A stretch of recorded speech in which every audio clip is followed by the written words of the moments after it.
11 paliparan lang sa buong bansa ang may night rating o yung nakakapagpatuloy ng operasyon hanggang gabi.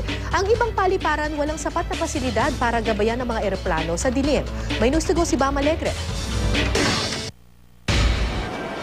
Mula umaga hanggang gabi, walang humpay ang paglipad at paglapag ng eroplano sa Ninoy Aquino International Airport o NAIA. Pero ang operasyon ng Butuan Airport sa Agusan del Norte nakadepende sa pagsikat at paglubog ng araw. Hindi pa tayo night rated, pero in the process pa tayo. Walang pasilidad ang Butuan Airport para gabayan ang mga eroplano sa dilim. Other Philippine airports are operating on a daytime basis only from 6 to 6, sunrise to sunset. Therefore, Manila's 24-hour operation cannot be optimized. Sa kabuuang 86 na paliparan sa bansa, 11 lang ngayon ang may night rating. Kaya tuloy karamihan ng mga flight sa umaga pinagkakasya. Currently, mga 40-42 tayo movements, so takeoff and landing per hour. Yan ang in-observe. We could go higher but we aren't pushing it.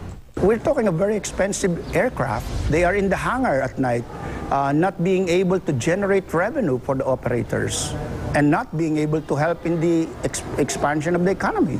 Biyaya sana sa turismo ang pagpapalawak ng night landing operations. Giginhawa at dadami ang pagkakataon ng mga biyahero para lumakbay. We have huge backlogs in infrastructure development.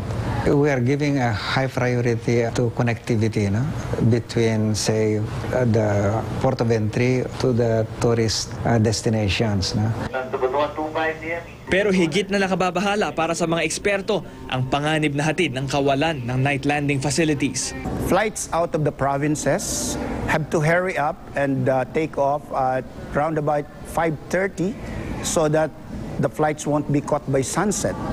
Noong 2012, mahigit 900 milyong piso ang inilaan para makapag-operate sa gabi ang 14 pang paliparan sa bansa. Pero 8 lang ang pasado sa pagsusuri para malagyan ng night rating equipment. Bago ka mag-night rate ng airport, may required clearance yan from the center line sa gilid.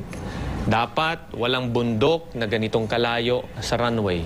Kaya ang air transportation sector para pa rin nangangapa sa dilim. Bam Alegre, GMA News.